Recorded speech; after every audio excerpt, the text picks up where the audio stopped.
नमस्कार, मैं कविता उनियाल। आप देख रहे हैं मीडिया टुडे टीवी। आज की 3 बड़ी खबरें जर्मनी में चल रहे म्यूनिख सुरक्षा सम्मेलन से जुड़ी हुई हैं। पहली खबर आर्मेनिया और अजरबैजान के झगड़े को लेकर है।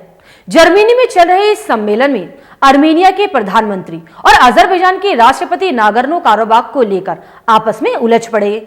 दूसरी खबर ईरान और इजराइल की दुश्मनी को लेकर है। म्यूनिख सम्मेलन में बोलते हुए इजराइल के रक्षा मंत्री ने ईरान को परमाणु हथियार हासिल करने से रोकने के लिए हर संभव साधन उपयोग में लाने की बात कही है।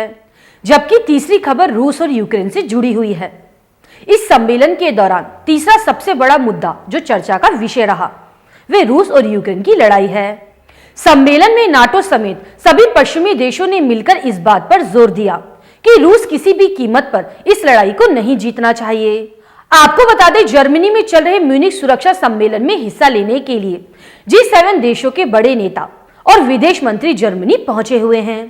पूरी खबर मैं आपको विस्तार से बताऊंगी। अगर आपको न्यूज अच्छी लगे तो न्यूज को लाइक करें। अगर आप हमारे चैनल पर नए हैं तो हमारे मीडिया टुडे टीवी चैनल को सब्सक्राइब करें और हाँ, बेल आइकन को जरूर प्रेस करें ताकि मेरी न्यूज सबसे पहले आप तक पहुंचे। म्यूनिख सुरक्षा सम्मेलन अंतरराष्ट्रीय कूटनीति का एक बड़ा मंच है जब दुनिया भर के नेता और राजनयिक अहम मुद्दों पर अपनी राय रखते हैं। आर्मेनिया के प्रधानमंत्री निकोल पाशियान और अजरबैजान के राष्ट्रपति इल्हाम अलीयेव के बीच अक्टूबर के बाद यहां पहली बार मुलाकात हुई। इस दौरान दोनों देशों के नेता अपने विवादित इलाके नागोर्नो काराबाख को लेकर उलझ गए और अपने अपने रुख पर अड़े रहे। काराबाख और आर्मेनिया को जोड़ने वाले कॉरिडोर की नाकाबंदी से अभी भी दोनों देशों के बीच तनाव बढ़ा हुआ है। म्यूनिख में दोनों देशों के बीच ये बैठक अमेरिका के विदेश मंत्री एंटोनी ब्लिंकन ने करवाई थी।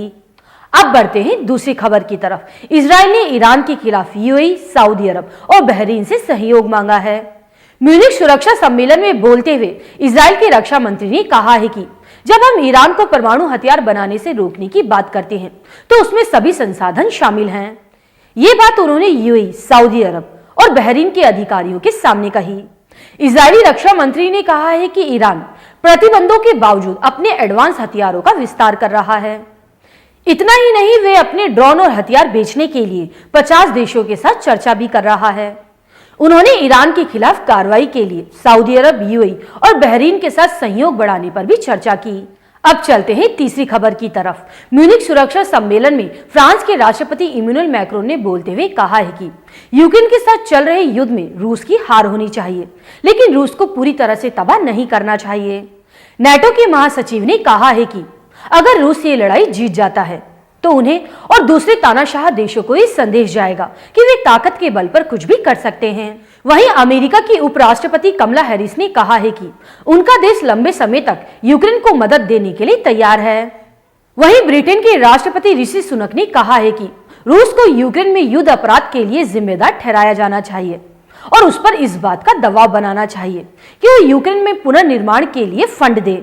आपकी इन तीनों न्यूज़ों पर क्या राय है, मुझे कमेंट करके जरूर बताइएगा। अब मैं आपको अगली खबर के साथ मिलूंगी। शुक्रिया।